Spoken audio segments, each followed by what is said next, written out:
بسم إلهي أبدأ نظمي إن قصدي مدهو رسولي إن الإله اصطفى محمد إن الإله اصطفى محمد بين قريش خير القبائل بين قريش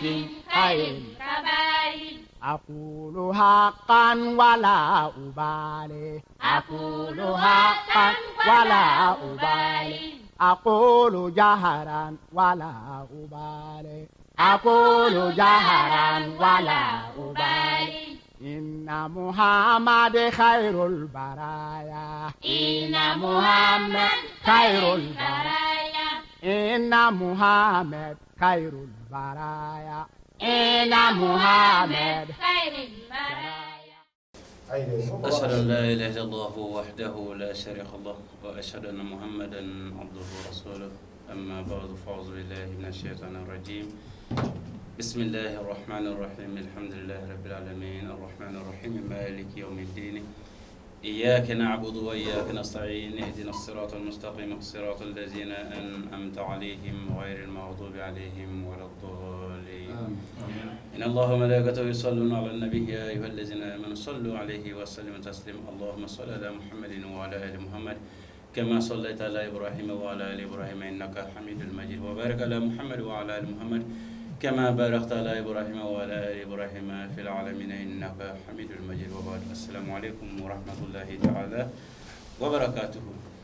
فلي أني تمني أموت أقول سي رجل ربوا لما يكرب بلاد لما بمكو أني أتمنى بلاد لنا قد سي ملي دبسوم بلاد لما فون سولم برجل ربوا لنقتنا أما ولا من فلي أبي كتاو بلاد لني ومنك يرو كوتوكا سيدورا كبنوكا واتي تشوغاوي أنا شو فلي بكتاو بلاد لما ne an sigito ye hanga kena kono tugune ni o ye wazulu kena baye directi do bishina ananga karmo ke babu nyogon fe Cheikh Oustaz Mor Mouaz Coulibaly Jamaat Islami Ahmadiyya wazulu kala bamenne aw ba lameshu aw ba lamekle mali dugusun fe bishina alaga directira aw koro walanda jmenga walanda minni ayata kelen fila saba fogana se askirman durnama akacara abina adado ka wala like o wala kilne kono mimbe boli mali dine faranyongan tomba minni angama ko conseil islamique di mali uluka donimba bawka tomimbe o jakulu kono o jabiri halbi o debe sena anga donba ben feni o Oustaz Mor Mouaz Coulibaly okuma o brajina ko so den to rajulan wati konana sangaya ngurni kono anni abna ke nyogon fe kabeni watu chowaye kuma sono che anga don ba wora minum be an fe sijoni kono ka fra Oustaz Mor Mouaz Coulibaly kan ambe folidi abrajirema ni o Oustaz Sekou Traoré ka bo jemale Jamaat Islami Ahmadiyya ka la sikide min be jema jijeni Jamaat Islami Ahmadiyya ka la sikide min be jijeni ale o Oustaz Sekou Traoré amba fo aka sikide wora jeni ko brajini to wora fana ko fe ambal manga fana ban kare fana nga kan mo kan ni o Oustaz Youssouf Yossi kabo kulikuru hale fana Jamaat Islami Ahmadiyya ka la sigidenye kata se anga chorba ma baron kabo mofti jamanaka amen beladina fo sokra o nima fili akadura amen beladina fo ma mawmare sogale bana mali fantanna ni beladina bekato radio krefe ki klo kere masigilin to inshallah Oustaz Mor Mouaz Coulibaly ani awbna ke nyogona san yakumurun konana mambe kuma gala maturu ayrba kuna akaka wala ndamne bu yandi krama kuna fali tafaddal mashkur الحمد لله نشهد أن لا إله إلا الله وحده لا شريك له ونشهد أن محمدا عبده ورسوله أما بعد فأعوذ بالله من الشيطان الرجيم بسم الله الرحمن الرحيم الحمد لله رب العالمين الرحمن الرحيم مالك يوم الدين إياك نعبد وإياك نستعين اهدنا الصراط المستقيم صراط الذين أنعمت عليهم غير المغضوب عليهم ولا الضالين آمين إن الله وملائكته يصلون على النبي يا أيها الذين آمنوا صلوا عليه وسلموا تسليما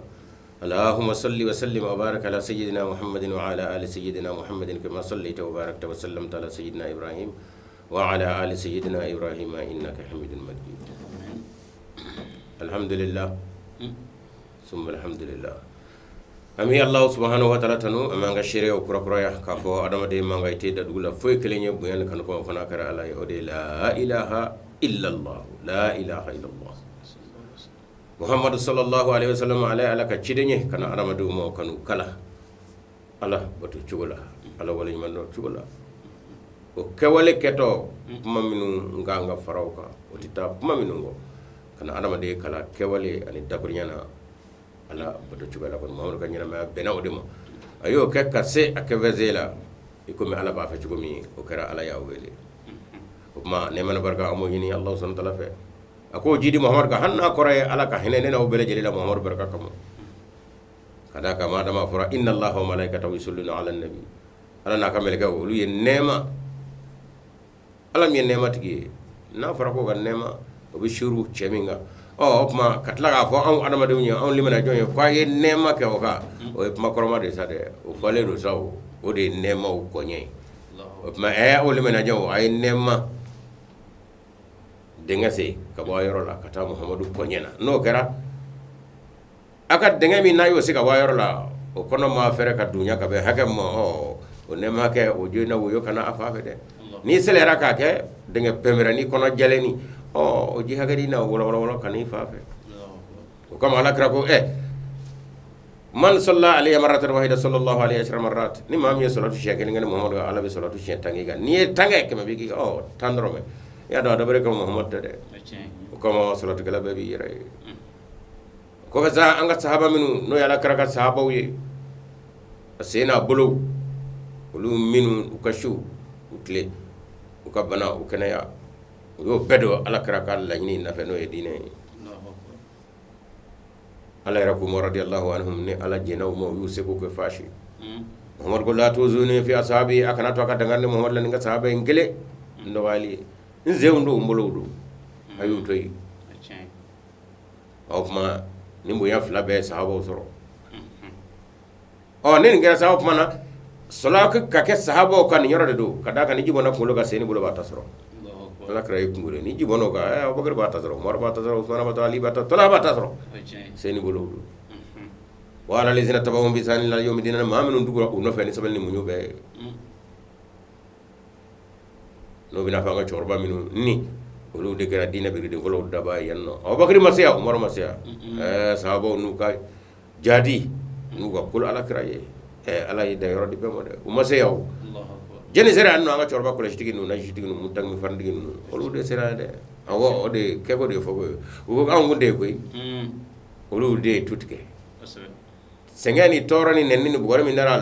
ala kira n'a ka sahabaw ka yɔrɔ jamana na ye ka d'a kan o deli min bɛ min na o ye jogo ye boli ka fisa boli bɛ yɔrɔ de tun bɛ ala kaba kɔrɔ mɔgɔ delilen deli bila ka ko o deli kelen de tun bɛ yan foyi kun de y'a jogo kɔ ɲako kɔ o kuma an bɛ ka cɛkɔrɔba minnu ko fɔ ni ko kɔlɔsitigiw don nasijitigiw don mutagi farantigiw don u ye tɔɔrɔ ni bɔnɛ ani gɛn ka bɔ dugu la ani gɛn ka bɔ faso la ani gɛn ka bɔ wolo la o ɲɛsin u ma k'a kɛra cogo di k'u don bɛ tenturu la dugukolo sunsun na o kuma bere min dara sahabaw kun o kunkuru dara cɛkɔrɔba ninnu de kun o kama a fɔ wa ala lazina tabahum bi ihsanin ila yawmi din ala kira n'a sen na ala kira sen n'a bolo kun kan ka baara min kɛ yan olu de y'o kɛ o ala kira ma se Abubakar ma se Umaru ma se o olu ye baara min kɛ arabu jamana na ye diinɛ banbali la diinɛ sabatili la i k'a dɔn k'a fɔ sahabaw y'o ɲɛna tuma an ka cɛkɔrɔbaw y'o dege o kuma ni salatu kɛra u ye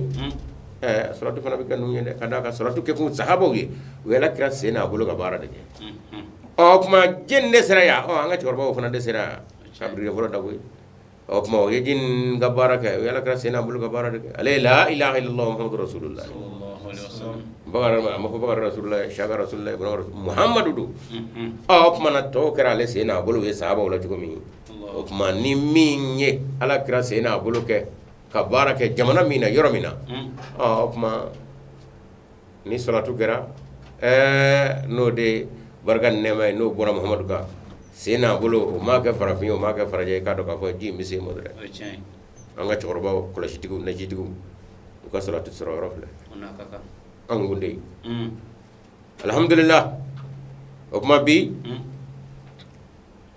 tubabu ka kalo in tɔgɔ ye di an bɛ don min na kalo min na n'o ye septembre ye o tile o 21 de tɛ bi ye wa o kuma na sini y'a tile 22 ye bi radio FM Rabwa ani radio wɛrɛ minnu zɔgɔn b'a la fan bɛɛ lajɛlen bɛ Mali kɔnɔ ani Mali kɔ kan an ka foli bɛ a lamɛnbaa bɛɛ lajɛlen ye, a n'a technicien bɛɛ lajɛlen ye, a n'a missionnaire bɛɛ lajɛlen. Bi a bɛna fɔ kumakan yɛlɛma mɛ kumakan yɛlɛmana ka d'a kan min ye kuma dayɛlɛ o ye Amadu Kɔkana ye, an ka missionnaire min bɛ Kita. Sidibe taara mini? O ɲininkali kan ka kɛ dɛ. Adamaden i deli bɛ min na, maaw deli bɛ min na n'u y'o jɛ o bɛ ɲininkali kɛ dɛ. Ko balo mi ko sudalisa Sidibe tɛnɛmuso dɔ banna a taara o jɛnajɛ la u ka dugu la. Amina. O kumana ami o kama o kuma k'a dɔn bi n'o ye Azi ko 5nan ye Haut Conseil islamique Mali silama tɔnba min n'a kan ka silamaw bɛɛ kɛ ɲɔgɔn kan kelen hali ni fitina bɛna bɔ jamana ɲɛmaaw yɛrɛw ni ɲɔgɔn cɛ politikimaw ni ɲɔgɔn cɛ ye faamaw ni ɲɔgɔn cɛ Haut Conseil islamique ale de kan ka i daɲuman dɔn a la k'aw fitinaw sa. Alhamdulillah o bonyaba min dilen don ale ma o tɔgɔba min dama kan i k'a dɔn utukalo tile 8 olu kɔni ye ɲɔgɔnye dɔ kɛ sa ka bala ko dɔnnibaa minnu bɛ Haut Conseil kɔnɔ o ma 80 ka boli ka sin ka taa radio national la ani radio télévision na ka taa u ka laɲini dɔ fɔ piyan faamaw ka jɛma ɲini ka laɲini min n'o fana fɔra kun fitinɛ kuma do balawu kuma do jamana ci kuma do ko ka jamanaden dɔw bali u ka baara la pewu k'u bali u ka diinɛ na k'olu ka laɲini o de ye olu ma 80 dɔnnibaa 80 de ko in a jijukɔrɔ boli a n'a kɛrɛfɛ taama a n'a seleke filɛ a n'a sufɛ a n'a tilefɛ k'u ye kalo 6 de k'o la koyi ko kuma o taara falen min na o ye nin de ye ko ka jɛni ka diinɛ ko bɔsi a la Mali kɔnɔ a fɔ jamakulu ma jama islami ahmadiya k'olu ka laɲini ye ko faamaw ka piyan u ma da radio national ma u ma da télévision national ma télévision privée minnu bɛ yen n'o tɛ bɛɛ jɛta ye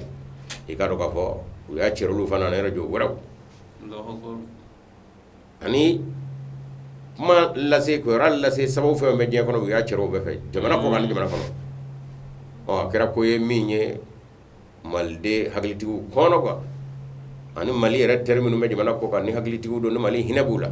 Malaw bɛ balawu ni masiba ni fɔɲɔgɔnkɔ min kɔnɔ bi n'o y'a to maliden hinɛ b'a yɛrɛ la o Mali hinɛ bɛ a tɔgɔ de maliden bɛɛ lajɛlen la o Mali yɛrɛ hinɛ bɛ Mali terɛw la minnu bɛ kɔ kan minnu bɛ tɔgɔ de jamana kɔnɔ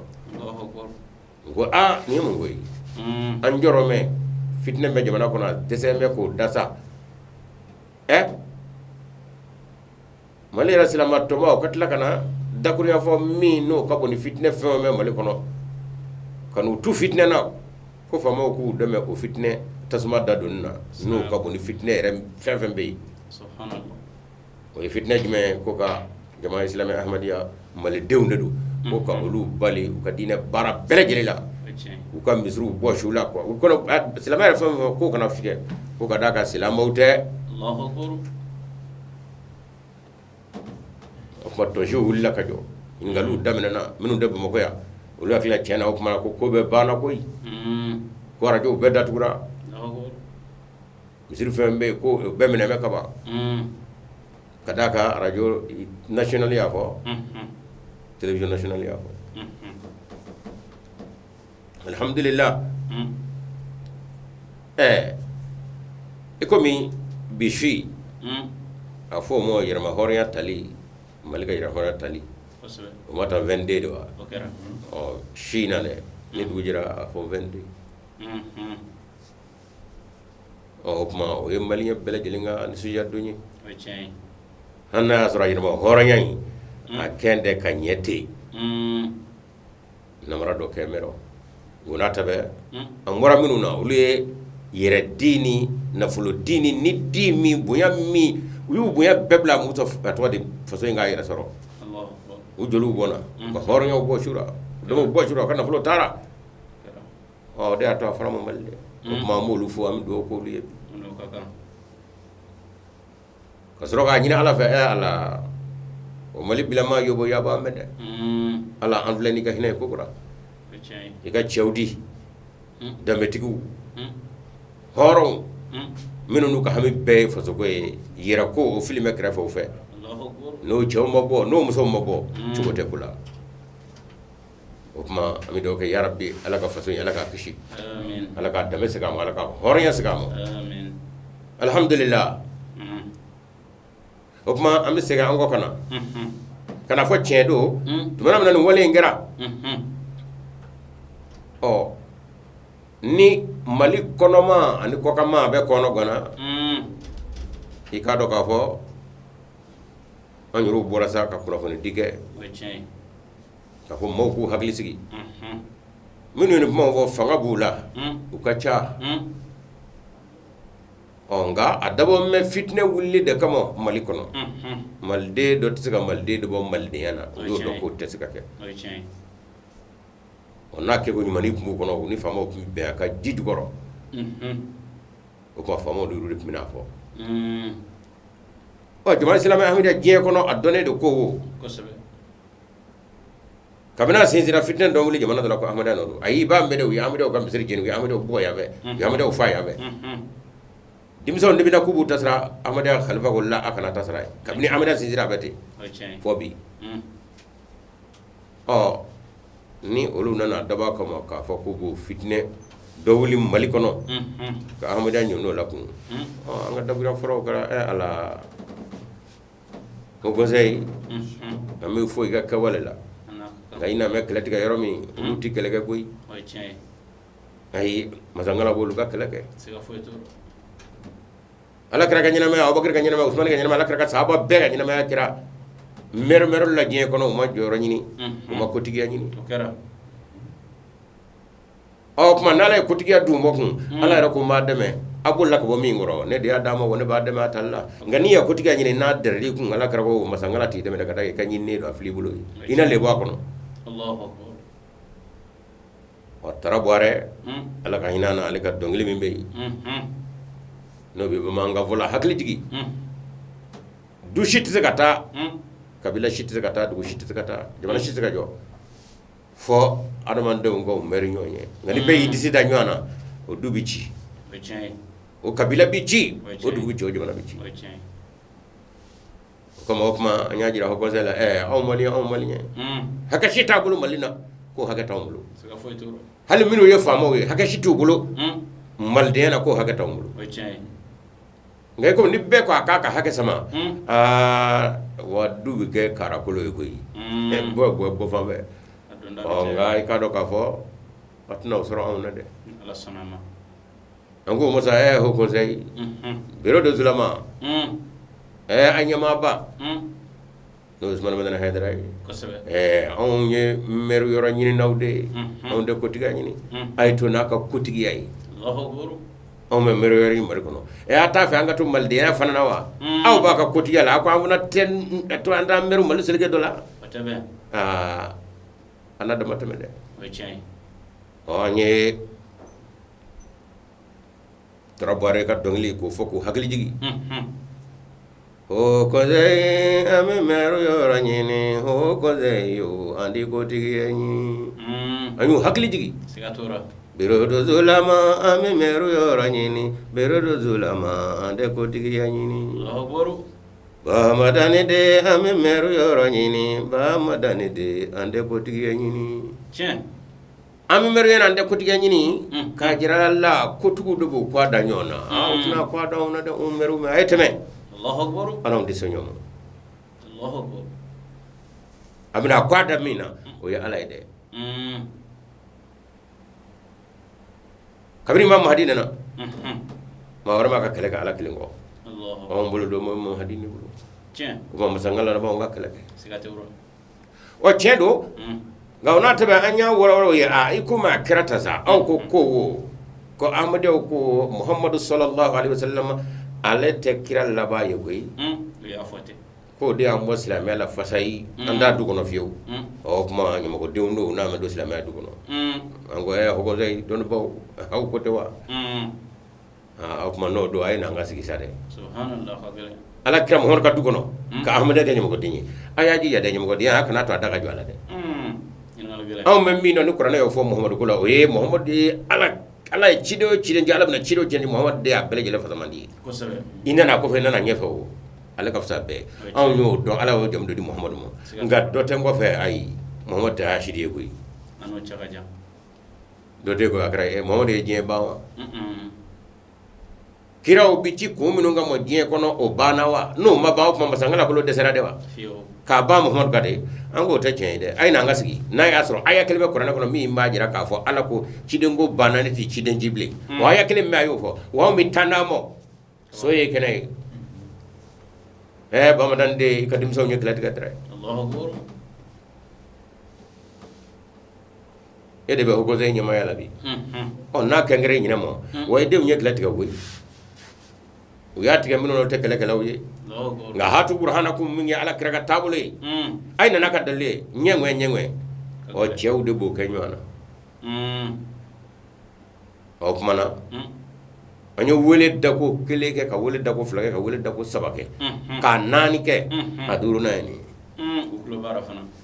biro de zulama anyi are mado ble ko jeni ne biro de zulama are cekele masaki kumbo ate kwara ango ba man de wasa ayo ko mi yeni nge e kam marade konnana kay to ko cen o ngay de nga kala tigale no o kuma a fa o ite bo kan de la pasa ko galande ni de nya kala tigale o wele la ku ka bo kana o deseme ka bo o ho kuma na nay jo ko ka sage wal ma de mo krefe ere ki jo ni bi se ka de la pasa ay ni yorena o cete je kono mi se ka qur'anam dina ala kraga kele pewdo wa foit se ka fara foit se ka bala kamna wole dago folo anya do cete se ki kumbo kadaka atisira ahmadiyan ya absira qur'an de ngo wo dalu tan ayatan amo de damo mi bele gele ma fo kiraw bi ci ala fe ni ala bi ci de unji ni ala ba nga abana de do grata qur'an kono Allahu akbar tiens anga merume nga kamanda kono koy sigaturo tamabo shishimabo anana woro so kuma bete anye je damo bi je blala nyana aye docteur wi kata kala ga fo se doctoramo amato nyin laro jamana de lawa maga madina kahira syria akarati liban morocco iran wango chedo aw tisika dese kula ni atisinga ukore kwa ndese men nyora ina manga ugo fa iranga ugo fa syria ka ugo fa keri ka ugo fa je dukale nye bide sigatura yomul jumatu de njame dre bege me nyonga bi bege me no betlo nyona o natisi aya kala kama ka de menyini aka ullara bu fa ni laranda kurana nye kele bewde Allahu akbar wana ko tiw larab tisika me laranda de o fo biyo kuma na albi kende ka deme soro ka ko ka de akadaka ne de goddo e nyam godi ala kraga do no ko ala kirate kiralla wani o tigila mako écoute wa nani ala kraga qur'an mi nyina ala kraka be kana ga dalle wala re ko de tanazatu fi shay'in farudu ila allah na fura nyongo fo na ala ko aye ni be ga hakilla fo mana ko aka nyonzo la kaina qur'ana fa fe ni qur'ana wo yem qur'ana ayo yem mi nga hakilla de ko de chede o ma usra nawa biro de sulama ma bisegi ina la gele oni biro de ho ko say ira tegeli alma don ba bisegi ne barange o biro era ho ko say ira kono biro era membe o kuma ulu la nyema o fonna na kuma no bina fo usman solu traore ale ko president ko kafu kay wala nyuma ne resolu ko kafu aya fate ni don ba biseki oni biro ere atore ma bichama mayo dadoblewa ay o ma ja don ba keme sa sigatura ango mo ayini de ba shewe mali ere don ba fefe mi buri ko mi du ba kono ayta be yoro la ko daji ka da kono aka de mangini la rabbu jamano ni iran jamano fe qur'an kono ka fo ala muhammad de kira la ba en galodu galo matama ka tabira ka fo aya jere no mo se kana no yo kuma na jende kana nyamo de ala kra ka dugono ina la gele aw de ko on tayo akaya jiya de nyamo dina o kana gonga jwala min ngal gila ngabi na nyanda we kamma ya kange dinawni ayo be fo dakuriya temenona o ko zai anye male de unde o ko zai yo ande na wera yede o ko zai anye male de unde o ko zai yo ande na wera yede ay non de ka fumade malde no wonata be o ko zai ami meru yoro nyini o ko zai yo andi ko tigi yanyini sigatenna Allahu o fobi kalukule temena fo kalu fulana beni kasa tamabo shishimabo kabako chendo ukuma bi alhamdulillah sigiro duru naina o nyama jome ngaka far doni de afare aborami na yandaw ye angulungulo ka jiraw lande ko tiga nyini o ko te ka fo ko ande seme buy fiyo ano ka ja ayde atika chemnu na kibita o de yaw soufet le fe ko kono so kono o chawdi yani Allahu akbar ona tabe ala krako la ayada ke je ko ne ko mi garbu kana ko tiga nyini sigatenna ni ka nyina ma yakete masabi de medre sigatenna onga ikado qur'an ko Allah subhanahu wa ta'ala dakuriya do defo ko kafiru yo fo muhammadu mo suratu nisa kono ala ko cugudi alam tara ila allazina utu nasiban min alkitabi yu'minuna bil jibti wat taghuti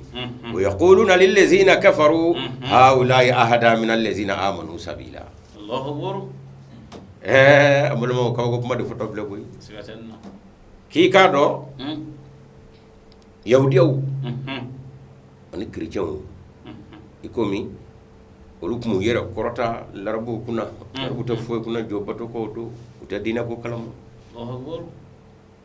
o mo yahudon chrétien olumni me ala ko kalam ni gafe bolu bolu ala ko ki ma muhammadu ko kuma ga mu da kono woni ala debe gindo don fem med skuna hanna ma fo dala ne ba do jangu be ka afo nyonye o fe jumenye alam tara lezina utu nasiban de kitabi ko yala inyata mamunu ne kitabu do diru mode ko ba tara ko be kalimina odila ani jogo le na go gula ko be ka bunya do be mo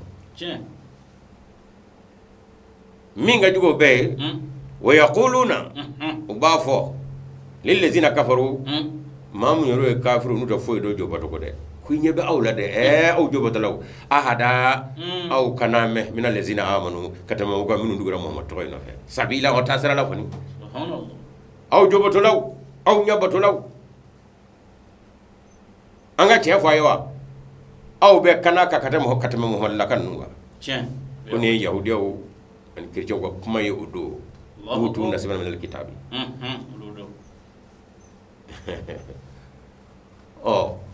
hoko zai saginda o kele de gani abiti jobo to labe jamana kono ala kiran ne ni baw sahabo ne ba aisha ne baw be jamana kono ko sabe chama jeguliyar be sa ko committee wa committee olu te foy ke qur'an dugal ni ala kiran re dugal ko olu be jamana kono o chen wande fawr na nga sumuru bala o ba jamana kono koy to ngala ko jegulu be lu fana be chen muso ni muso olu ganya o jegulu fana be malingo no ko be na fare ko ngai ka do ka fo olu hugo se ya ye ku mini ka leje ka ta duma ka ta so nana ka fo chena mi no kon ga ko nyere ko ni chega du ka temene bele gele ka ambe beta sira nyuma ka ta mi nga ko ya ahmade o ma fo fa mo ka ahmade ka baraba mali kono di Allahu akbar subhanallah ko se ani che ay doni bo la de doni ba juma nyoyi wala fle ko fo de ku yenu fana fo muhammad dem subhanallah joboto lawo ala kiran ne bawo min woro ka seli wele to ba fo ashadu anna aliyan khalifatu bila faslin pian ni be fo ba obey nga olu ya yede chena ni be kananga katema ahmad yauka Allahu akbar subhanallah alam tara ila allazina utu nasaba min alkitabi yu'minuna bi jibti wa taghut wa yaquluna lil ladzina kafaru haula ahada min allazina amanu sabila. Allahu akbar. Ko bega ftan ni bega tasra ka ftan ahmad yow tay to sono an che kire chew an che aw matigi yesu ali aw onge ala kan ne bo kebitu an che aw bebse ka kamali nyawi. Allahu akbar. ala ka sahabo nen baw no e jawye aisha nen baw no ala ka furu san may nen baw aw be ka ftan aw mulo ko to mal etwadi ahmad yan non. Allahu akbar. Subhanallah. Qur'an ma me boy o kama no mango go Qur'an aya ndina kaji ni sababu de ni en galombi da kono Qur'an aya kele ani asababu ba chama de do mata da do ere kada ga misami yaji o benda tawni teme tawdo hogo zai wa aka wale fletre an yafo an ce ngala bita mi vo ko fede o de sabatira o jumai ulaika allazina yal'anuhumullah ومن يلعن الله فلن تجد له نصيرا اسنا غاجراتي ye ko muna umase ka bo kana nu gaddalu ye tuni ba biseki o ko fa ko zai yira birobe o ko fa nye je duma ay laraw jamano qur'an minu ye qur'an do shiba qur'an tafsiru ke ba tafsir aya beta o kuma na aka je yira be wele tere mo ko qur'an kele aka sigi an ahmadi o kasigi amina dalu tay kele diga sora fe demba wade sora lula agalera wiru ma sika nyonde me farjo fana ma siko de me ala yo defani subhanallah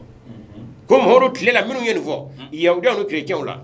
muhammad yu wela ina ka dali che masoro o yahuda don bolo ke don bolo minna ni sigi mo hon nyafe. Allahu akbar. Kwa go kundo ma ko kada kan ne ala yu danga ulaika allazina la'anahumullah ulaika allazina la'anahumullah ulu ye mo yo ko kada ka masa tala ka danga bu no fe ni danga tesa mali rebe yoro nabi makata sigi radio ni television na kasinga ni wote bien imamiri jamana be nyame mina juli mu wana kaba uya ko bake ko ngani miri ala ko danga bu no fe en danga tew yala malde de dongul dala way dongul da ko mali nyaji bora mali tulola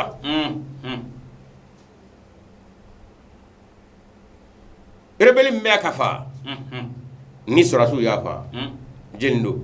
mali dedu surasu me falige mali dedu kado mvara mali dedu dozo mi vara mali dedu shituga mabo maldena shituga chibo maldena on don dro ko la saka fo mali tula mali nyaji bora ko za o masiko yi o tasma be fa yoro nyini mali fa mo febi otla ko no lu shuwa ga tasma dadu ni ga minga bo be dine kele subhanallah ala tasma ti ngu ndato fila jena na ye nauzu billahi la kan ga shaka bo mo de subhanallah no ومن يلعنهم الله فلن تجد له نصيرا او فرد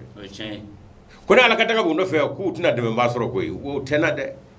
تنا كوي اولئك الذين لعنهم الله ومن يلعن الله فلن تجد له نصيرا اكو امده كو نون ده o tina koy kadaka de ma tu lo qur'an tu fe Allahu suratu nisa'i biduru ani kelena katabla biduru ni flanana o de biru kota abe ka ta kala jey ala ka tla dunu bam me yahudan ke jaw yen nefo ala karana ka sawo ko jo sono na fe ke nyebe de ko akoma ngunda ko abe ka sa muhammad na ka no manu aw be ka tasra ka muhammad na ka manu ndai Allahu akbar wa yaqul allazina amanu kafaru haula ahda min allazina amanu sabila ala ko ye ulaika allazina la'anahumullah wa man yal'anillahu falan tajida lahu nasira. Allahu akbar koni kuma fo ala ka danga bu no fede aw bi ahmadiya wiye u bisun biseli aka selu wili kanu tabbe kaka abita hijila aw misru jo abi seli biseli abi sun bisun anyo ko kidra foi tan nyonje fo ko kira da muhammad ayo lu ko de muhammad de kira la bay wala tay ndama di muhammad yera la Allahu akbar tay ndaga di muhammad ka bunya be tay na kata mata ka go na tabe akoko jongwala aw ka feli konna jo sono ala kira muso nene bawo ala kira sahaba wiru nene bawo min yego qur'an o mo da shite tienye abe farajo ko kullo le muso ka mara kwa ma ke tugo be ka fusa ahmadiya yo kuma fo olu ka haka kam non malikuno Allahu akbar subhanallah wala ko ahmadiya aya ke pai aya dusuda ni ala kadanga buko o ko na ala kadanga be mami ko de mati soroti la ko ay ma fama fana mu deme to ko do de ya ke ku jigida lu munu ngade jango le mot transition ko olu tato donc bisika ko nyami ka to sigi krebe bien ko de ma rabi ko wala ko didde be madu mo ko de ni olu yere olu minu nyeni ngojugu banga takula ka bakana atigera dondere kadaka mi me hogo ze nyama yala bi amisaga afo ale mako ambassadeur de la paix ambassadeur de la paix daha be kelenya o chide o lasgide ni ngo banana kesa akuma amale ka bonya tano na de uya ke ka to chefu musa ka nyema ya o kuma o ni nogo ba inga dauka o minu ngema ka kebai ayre ka nga wuli ka ijija ka o deum bla kenaka o don bo bla kenaka o to mera kana angu desini dalli uson badan hedra o ye ka barari o de be jeya ngani dara deum go ka chodla mo ba fo ko ni bala de wala ma yi deum judugula ko ka ke on net nan ni ke on dama ka ke boshi atanga bare ma alhamdulillah summa alhamdulillah ningo bita baro nyama joledo ka far doni ayoro deni ko ala da qur'an ayan mo a fo ko no yande nde kala rasulullahi ko ma diga ga vetani kala sheikh tani min jigira muhammad kan na bolu bula ga umulo de kani suratu nisa biduru ani kelina katala biduru fana o deni wata piya Allahu akbar nala katanga buko wade ba shit zorawla fama wuce ga bukoro u kono gone tora ke ba soron de ke ko ina bu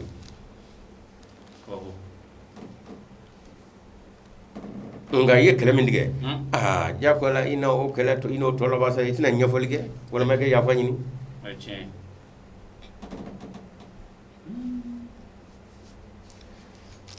Ousmane Madina Haydara ko ke ika president kono ni ta kalama wa wuli koy afu ko wuli ku jode ko kele ndek la fitini de kele badde do de be kele min diga won nga atikeni muriya atikeni biri atikeni ni abi kene qur'an ayawdi wajahiduhum bihi jihadan kabira alo de qur'an kono ay qur'an ta ku deshinay jadi bilil ba o de jadula bilbil ba yabi o de jihadun nafsi ko ko bonu bilil ba ko non go mo yabi atara ka buluda o de yabi o jihadul akbar nga bilil ba o de kene qur'an Allahu akbar ma maldium hoko sey nyamano Ousmane Madina Haydara o way ka nyama ya kono o ya kala tiga utse kala mi ngoro de jey rat se kala mi ngoro la rabu sa koro ay ngo ko la kala do jëm zo koro dogi kumbo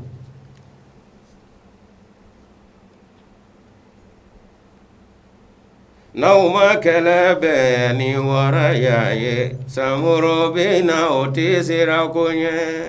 aha ni yobbi ngo bitaka kuna ni yoro do dere sigatenna amora merulla sade samuro bina de ay kala beni warayaye ko sagwa ayo teble de aw munu ya bo adda kono ko muhammad de kiral labai ko ahmad ko tawdo bo de kenyo mo de qur'an ko etbay silama du kono silama ko li kono ando ngana no dalle wonyo mo de karo ka fa bina seba ko de ahmad o barade sorolata Allahu mali fabbe fo mal de fi mani je mani fa mani fanda muso de o be ka do ka fo ala kra ko fa ala radi ya fo muhammad ye cidew minanna minane ala bina cidew jide muhammadu ko fe fo ta du ko mi cide tiba o aya minu fo ahmad ko be kala ndela saka jira ka fo nunu nyengalo de tika ni mate qur'an du kono muhammad ka du kono o lu de du e to ni nyamo de mala kra ka du kono o lu do ahmad ya tede Allahu akbar ahmad o barar babul sa visionnaire o baro ni hal militaire kelen tede han na dana aya duduru mo abeta mato ka durushi nunu ngalo ka jola sukula ka jola borola ka jola ka duna ka jola misrula ka jola beto ka jola sukula fo de ka ke Allahu akbar ya dabo de kam ku ba on lebu be ka soro de lebu tigi olu de kasabo me olu de saledo olu de tolledo Allahu akbar ya man hayya an bayina ويا هلك من هلك عن بينا كوني دلو كرا كيفا وي تولي مدري كون دلو كرا كينا ما يدي نينا ماي او كما جنني محمد كدو كونو كسابو جنني يي محمد كدو كونو نيمغودي مين دام سكنا قران كونو e kala inde kala doni ho ko tay wuli koy do sulama ay wuli dere naw ma kala bani wara ya ye samuru bina otazira gonye ambe sira fedre sira o teyde o korte kanda miru nga kala mino murute tamate neni rata boy bulu kurute lahuru nauma kalange ni nyama joye madi bina abe fese fese o ko zatlo bala lahuru usona madra hedra o dabara dre iga dimso nganyonga dono bo kanyonga ku ye kala min dige o kala ta kada so dala dre atna to koy ana dundre Allahu akbar nauma kalange ni nyama joye madi bina abe wala wala Allahu akbar madi bina gulamu ahmadu bina abe feze feze madi bina gulamu ahmadu bina abe wala wala nauma kalebe ni wara yaye madi bina atisira kunye Allahu akbar dono ba awli sade fati ni dalu babulo ko fami nganye sira yelaje ordinateur be to telephone mu fat saka dese dalu ka wala rojuma ka mu maka ka bo madina ka suriya ka be atoy di ker famo fa nyaaja pakistan da le da goro ni dalu ko gadi qur'ane kelembe odi nauma kalake nauma qur'ane kalaninge ni nyama joye nauma kalake ni nyama joye madi bina abe feze feze awe kalake nga kalama kani hagli kalama kani nyama joye o na nyama joye ma fe qur'ane dalu tan an atwadi ka dada nyonga qur'ane rati dalere nga amma dawa ko mo qur'ane re muramaga ko dele ka bo kono wa juga yoray manga wiro tafsiru mingere ko musa tafsir ko qur'ane be nga tawmo amma go bo kono ku deshinai wiro tara u ka doktoro zoro minu mulude o luga qur'ane tafsiru kali subhanallah galera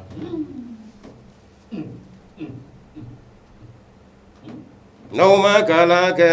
nauma hadisa kala ninge ni hagiliye nauma kalake ni hagiliye madi bina abbe fese fese Allahu madi kunga borode islamo subhanallah kamna from madi he idogo nenu ko kamina kuma malla ngo kaba kulume de marfatiu ay kamar fo blaga do kono kamna from madi ide Allahu ala kira de yale ko wali bela jelinya ko abdul qadir jilan na ba fo mo wali kudigi ale ko ko mahdi me kana ale kira tabo donina nora la ko kadaka li anna batina hu batinu muhammadin ko muhammad kan nora de ba kono mate an wali yum ko ale kira tamno de imam mahdi bon nora la Allahu akbar mate wali yum li anna batina hu batinu muhammadin o mahdi bina de aw krefe ka kina fo dinando ka kina fo maldinde onata ba kata kele diga jota mina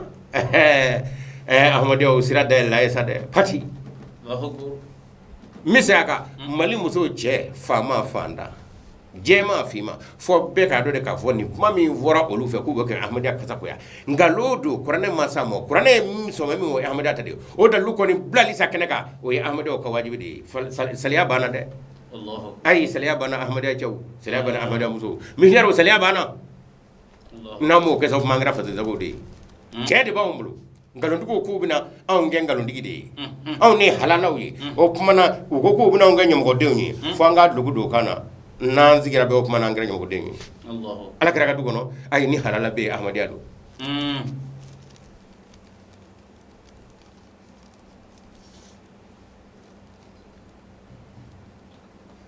alhamdulillah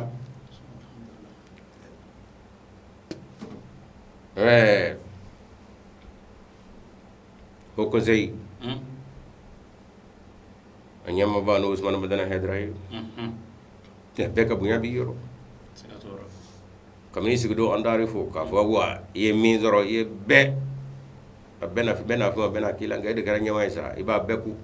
hal ma min di fe o tikila ma kanu vara e on ve andale fo oh wo e ma kali ne ga nyama la wo fle kan gade on ga kawa ko mi yere bonde i sede ka boka kuma folo ato dana manju ke zai ka dugu on woni jeya iti sonomo on ga ka kuma baliyan abina to mo be sika ilade Allahu akbar itu boka damo wa onno kaka boka damo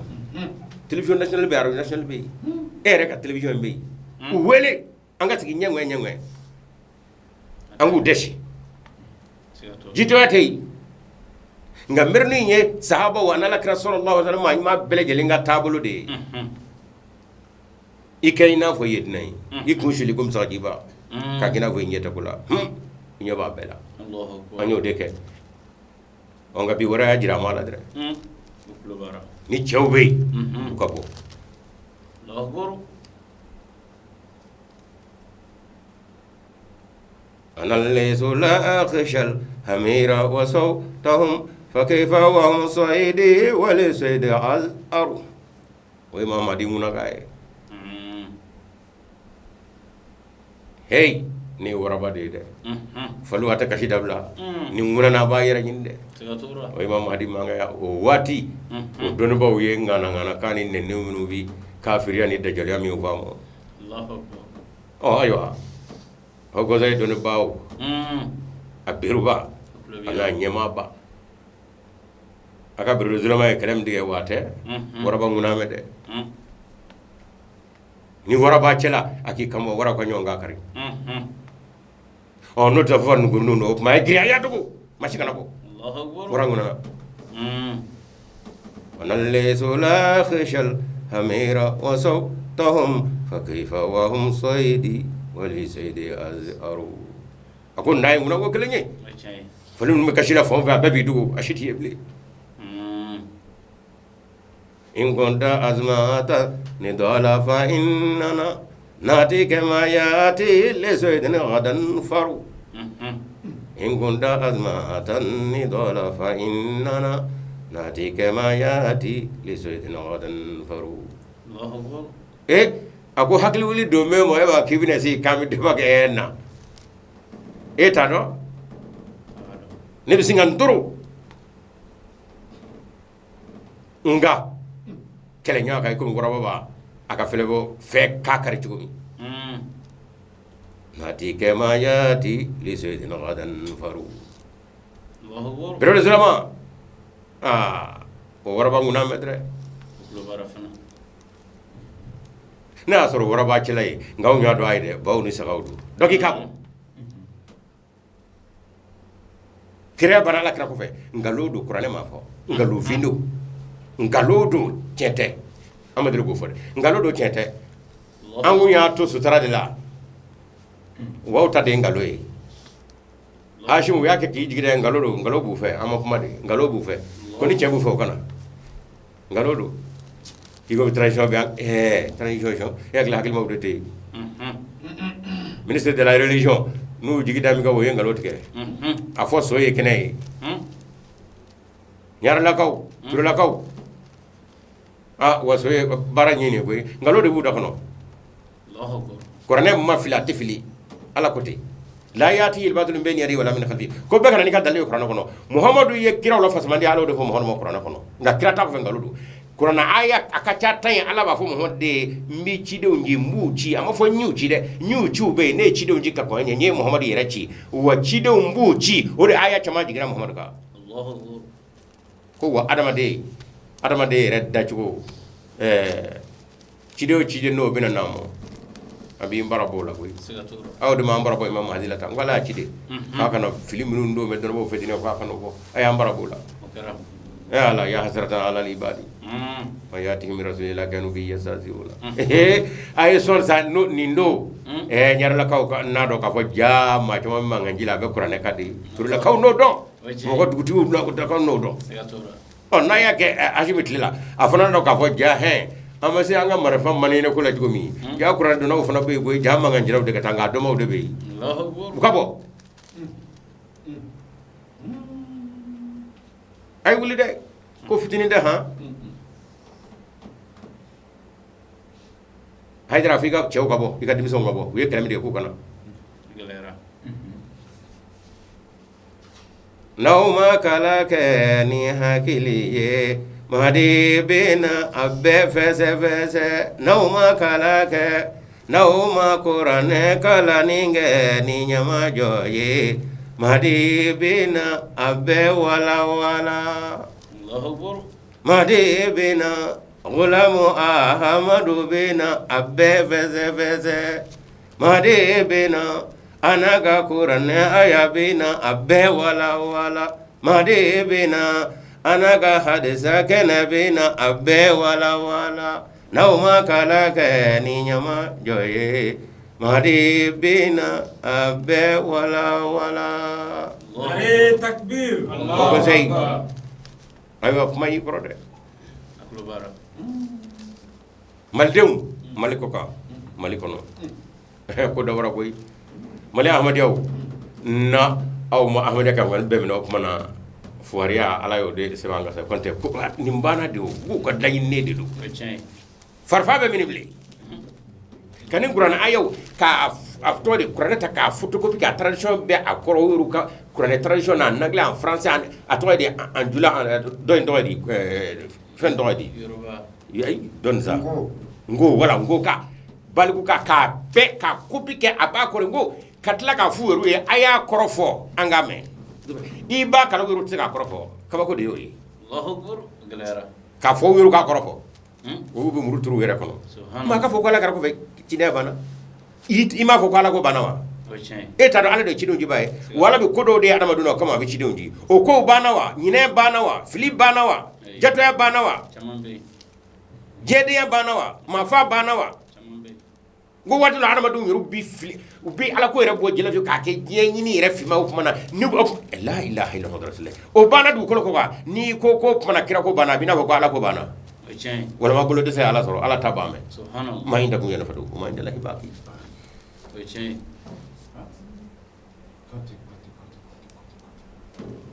alhamdulillah niye hogoze ka ni rebi malde ni rani lama baw ni rani oh ni obina fa kirabina kiratina ewo yanga sira yo akasira do de ngo dugo ko yo muslim aro ko ta akasira akasira do de o mi jumene akasira agalera de misru joma ngamo selte hoko ze nyama ba ni ka dono baw waso ye kana ko ko wara kashime ko ni wara be e mal ka fla danga ngalena ka bina la jenda muke atobe muso ko ni chebula dine danga labi ko ni chebe ni ahmadiyate o ki kabo atasoro selimi ni alakira sallallahu alaihi wasallam atoydi ko akako ya maganga uye asorla tendru no ka gwenga boya asorla tendru no fe akado be kula asorla tendru no fe o seli kado alde kabo islamaya kono katame bara bele gelinga woni to seli nge kado ka fo selti ka fi fuit ki do islamaya kono no te o islama be benga yala kare koti ma bayna al mar'i wal kufr illa tarku salat o de kama opmana shu clé dugu tlama fe atoydi dugu jeda ni tle jingana doni wati be abiseli wele kamme bana tabla duguta tabla nzenga na tabla dongo do mal do baw oh wa kuma boy dine danga ka ni chebe mali e du ko koka ko mali musote ko ka bo as-salatu anga kuma selika milti binana ne mo ko damo seli ye munye de atse ko sel ta ka sira de misru jo ma few selu be wila few ko na ya soro o be muhammad dido katamawnga mo honna me fami o noro bawla katamawnga ngwa forade mahadina na akula tulongere do ama fo umar nana koy ko mahadina nanu mahadi jine ala kremi ngo fo a ko ala be wahide kaka aw to tan yedo ne ka sa do ko sa o saledo o tolledo ka sa boledo imam mahadi ta ikado ka fo ala minni hay hakka yuma ikado ka fo ale ka takura sono do ke imam mahadi da kono koni chebe maldu ko ko ka tasira bele gelina ko noro tigu do noro be noro nyaboy noro be tiyani ala noro be kadiri ala noro be shigene kala no be ko henga noro min ko fo me noro to bode ah ho ko zai ay kele batike sa ay kele batike no te angudi serimo nga kajira mo ko mahdi rena no de wa so fle kana fle seli milti bisata wal ma eri kelengeli ni don ba be ayta tafsir fe ngira seli rek nga seven fe ngira seli kunga je rek ko larabu ni laranda be aya beta aka kala aka soroka bendo do ko ho wanyanga chabo koy ayna kuma selika Allahu akbar imam hadi min ala yoji o tammi zebena urdu kala mi zebena arabu kala mi zebena farsi kala e kado ka fo ne umar go tata wonyo chama nyira takabangoy aw ka je tafsiru be ani je yere don ba be mi mana ka seli bunya fo ka fasman dia fo ka sene yere la hala fo o aw kasigi anga sigi ngalene do aka atata siga fo mo mi la mere na ta folola ni mana atabana ni unta folola wata tila meble ngwala ale mahdi black na awla ko tulone dabale do so e kene usana madana afrika chawe afodon ba bisigi ni tasiraw amba bonya may man tasira be nga noro be noronye subhanallah noro be noronye dre don ba shima tam mali kono kwanga bonya tashika otei adon ba afon fe me cheka abeka chen abeka noro alla je me yoron be o ahmadiya de alla be ahmadiya de Allahu akbar ni yoro ina ay do nga segu fo segu chugodi ale dugude choroba shija do balla kanina ay nyome burti kono sambu ci kono na ako segu edu ko ko may enne ngo chugodi ako ni arabu jumana ko ma segu nyona duguye no go chugodi ako ka doni fanu doni bulo fara ka a betigila ma soro dugu kelin gono wati kelina a bebi take anyemo ngai kado ka fo fitne tu ni nyonje kala ne ninga kala ne bina ne abina tata afana boya plat mo be munu no nyonje ako ni arabu jono ke ma fo arabu jono no ko doni suga betwe nga dugu kelin gono ka a be soro dugu kelin gono ako segu yae segu kelin be Allahu akbar no ngo chena nyira dimisiya ke ngo chena ye wati mo nyaaye koy ba sala naka sore fu dondo aka jama bi nguna ba gi soso naka logado aka jama bi ngorondo na woti ki toydi ay aw bagri cham ala ka hino bele gelela ale na kan na ho dondo ale fana ka jama bi kurundo abe shuru Allahu akbar dongli ka sebe ka dongli la an ni be ba ke ba ga so nga ka sebe katla ka dongli da ki ka janai o kunye bashiru jawo o ka wajuli reka sabo mananga nyuma na fomo go sigile bu ushi kuduguna ka kata wajuli jago dugu o kunye abdulaziz jire figu doni mi ni a fomo figu ga dine ra wala kuma na gafe ki ka do ka fo fona dingu me batwara karamo ko mo Allahu akbar ngambe ni mela a fomi ma manyu ma ya norotiya Sheikh Mahi an Sheikh Mansur ni fana bega jamba fuma ka shuru ni bele gele na tabe dine nyama ya tamaka dimo no talla ko ba madan tal ale fana be afana ka kefla be ka shuru almamiya siguira almambaya o tamme kadi mo jirla ko mo bebi ka buya ko kala no wi bon be tan be kala no bon I fitna te fiyo ako nyi arabu jumano ke ma nyana ye fiyo ala en gesegwe wonde be malikono mal dona baw afo be mali min gono o mosiga o ba sa daw ba ke susum kedo moria ka moria ka kala mana fo jabado bi tata kata fo na ko amidi susu nga be meidi abe nga bada ni jiti do shiga la be ni minga manana mi go bo bunya ko maka mado aw mado ngadi ni ndebe na aw nyana mali kono ya ko ko ze ka kara chudi aw de blala ka o mali ko mo ke nyonga ko atwaidi ka bado nge nyonga ka jija fitne kana wuli hanne fama ko fitne ko aw de na ke ko ko ze satanigi amake islamigi amu fotan agelera ni morami subhanallah segu boroma bawi wa awa fon makaw nyina wa akero nyina Usman madana hidra era kala basara fi sigatora ambe ni wati nuni ni maludu sira ibon nga waji gerla bitan nga waji gerla le kadru mase ibo ebita abi shanya de agoro de la tayro de la aw mado kadi o karamal pami ngono ya muna aw ko de ko fa kana o malde dine ma do bo malde yana de ko fo luga sabo shula otabe kala tikadre atane sa kapma selika ngale na ka dukulo be cheshite ka puma ka Imam Hadibo sigatora atei awaso yekene afora kondo wari Burkina matwaidi Senegal adda ka tiraw fana bo munu ye kala ay nyande meke ay cibla nyam ngaw nyaado puma bane de koy ni te mahdi ga jama kulla wala itise piya ka nya fe itise ala ti soere ngoko bala de tere ala ko te kaydi kendo ma de o fa ko ne ka doni manze yoro ina masaya turu ngoro de o turu ngoro ibi ala jala ki ba dala nyika ba fio wa yeso e kene ndara o jamana no talaw nye ala mahdi mi ngofo ni aw ne tege bo bulu o ko daji de be aw ndakono aw kata arbo jamana no kwai so e kene ay na kuma sele ganga e wallahi atise multibis ba wala eri kelengeli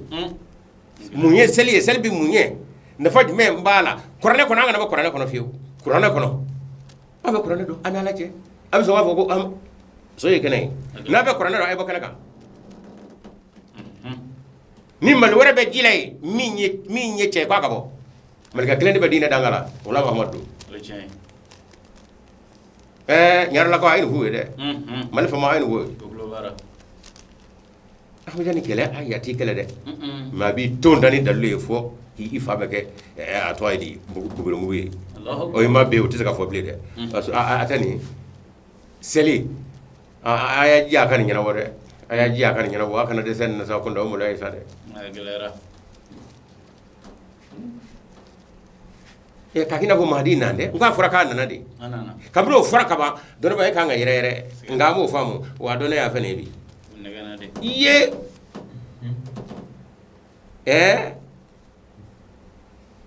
madi bina ati sira konye madi bina gulamu ahmadu bina ati sira konye Allahu akbar nauma kala ke ni nyama joye madi bina abbe wala Allahu akbar Usman madana hedra hay ka bunya pla aklubara afu ku ji ya koy ku kana to ni ngawli dre dem ba klemme na bisi ga tayi ko ne ran mi ndara tamana nyawe ne ya dron ko na tay ko sebe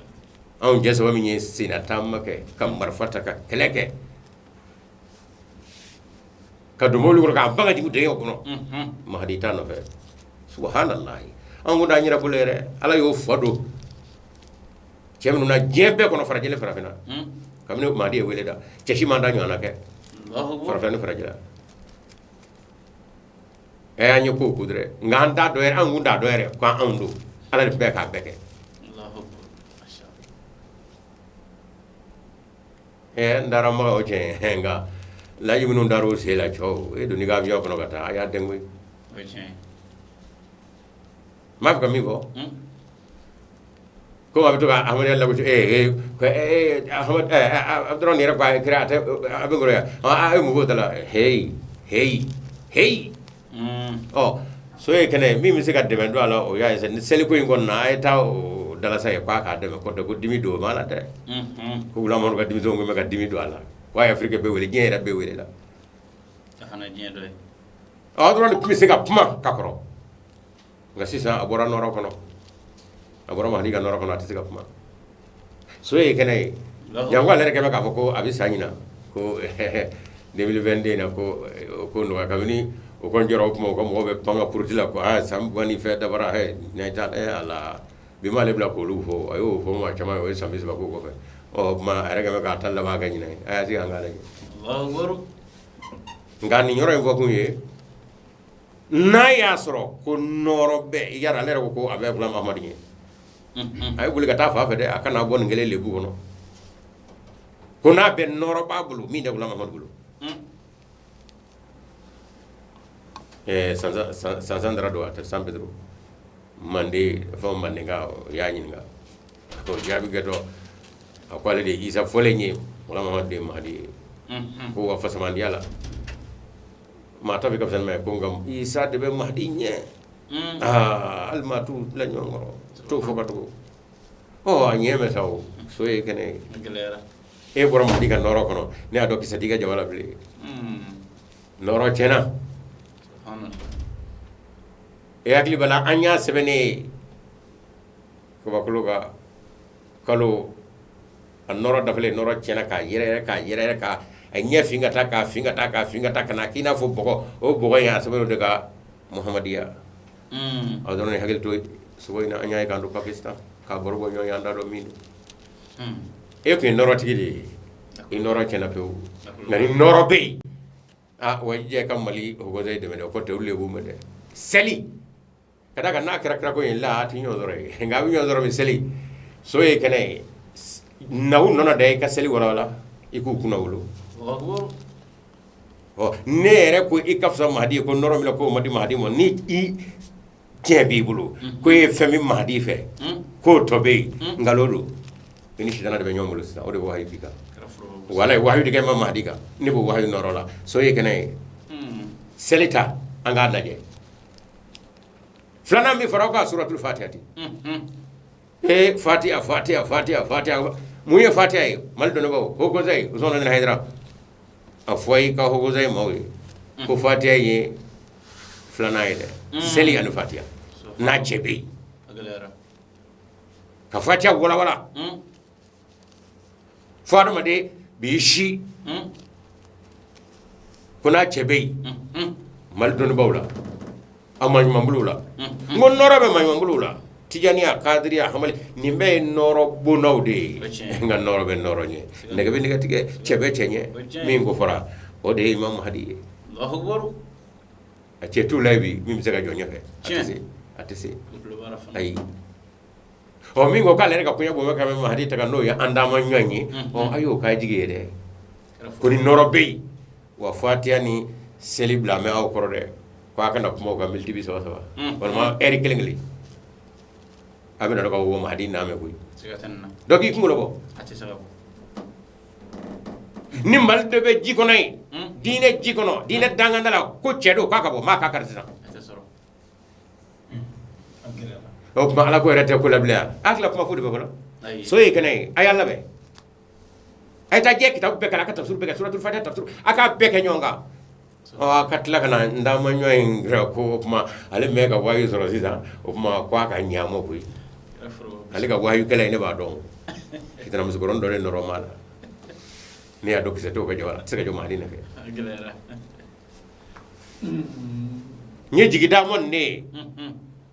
mini ne sira tamaka kata mahdi fe me ko de ko fani bi ale ko e ko ale keme do ko be mahdi nyo o ango bismillah o anyeme ko mali don ba ko de keme ka kelo dige u de sama kele ngoro ko doji ko rabata man ibina do ka fo norom dira mahdi mo e bismillah e bora noro ko na mena subhanallah galera ibe fefe no sa nere abdurrahman mi ayami misika do misika ayami no mi kan nyere jiraye misika ayami no mi wala hadisa misika no mi kan doyi e bo de madela saison ibe sika mu fo adama de re dina ko la fasikile bi muna o te bli abdurrahman galera noro tara subhanallah wallahi hina bena fasika ko ngay ko fo mu ye ver muzo hoko zai amma ka tugo fana ka jigi do du mo sage ko mu yoru tugo fo ko ayru men dara tamana ko jori ko o a ko tugo mi a floy tano fe ina do ka fo kisata ka jabale ko be tabe tugo mi ni ay go bitaka kuna ni yoro kumbala wa yoro fo le usman madana hedra ka bunya fle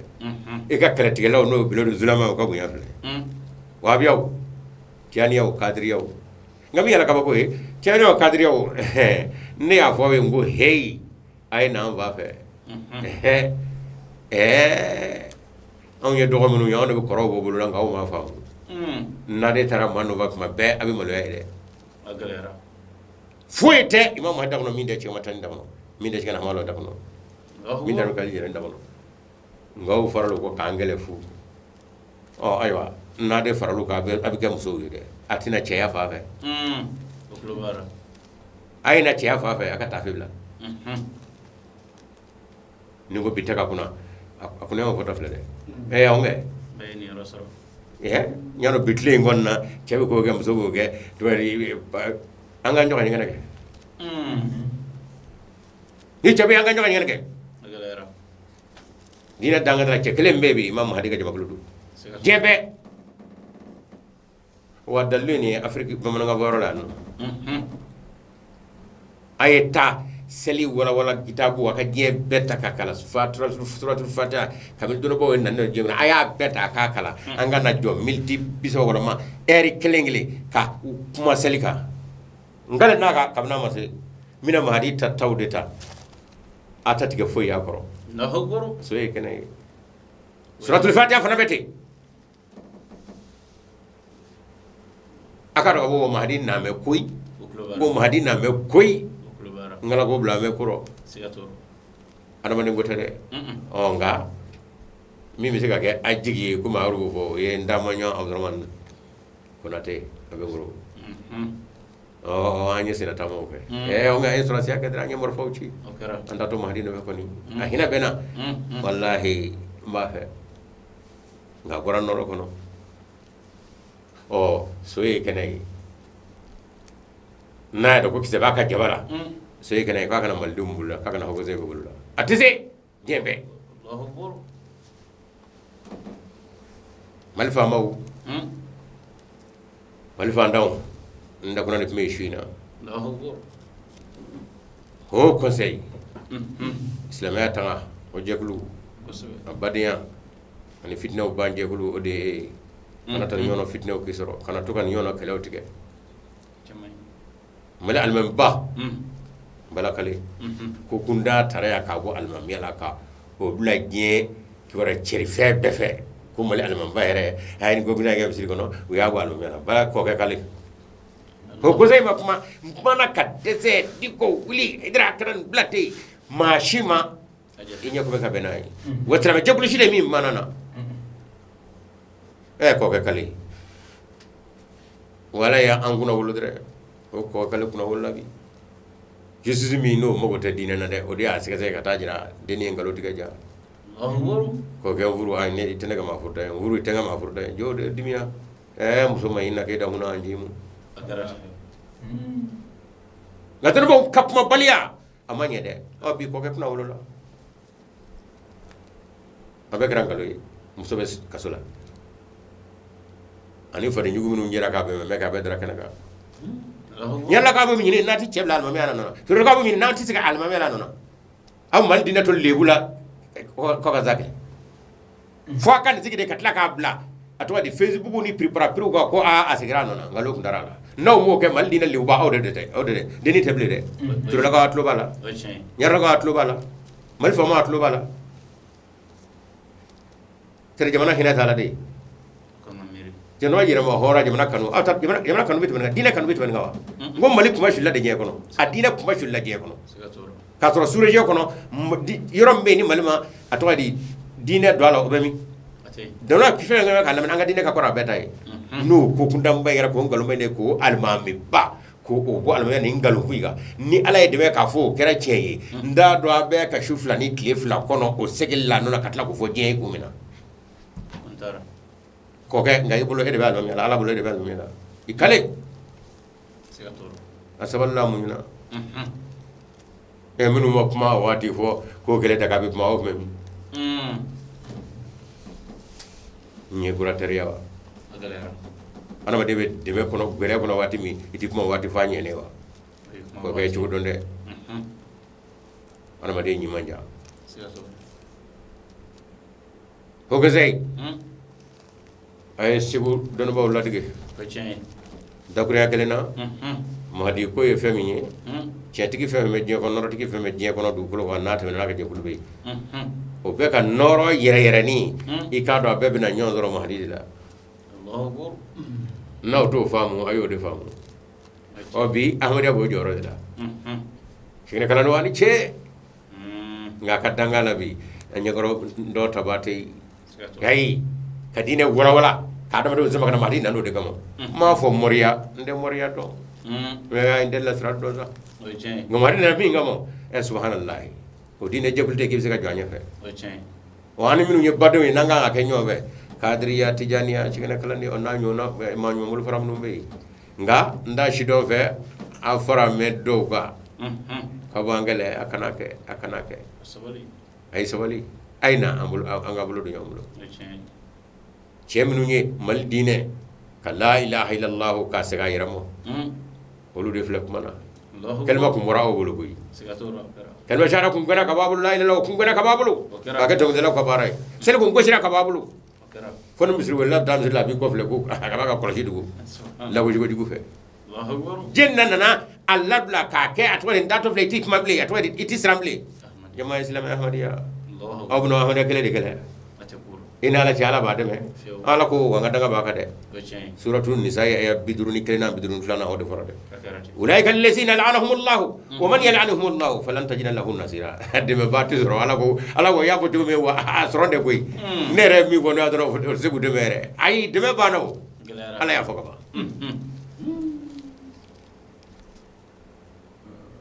dakura mun bɛ su in na ka lase o ye nin de ye insha allahu ta'ala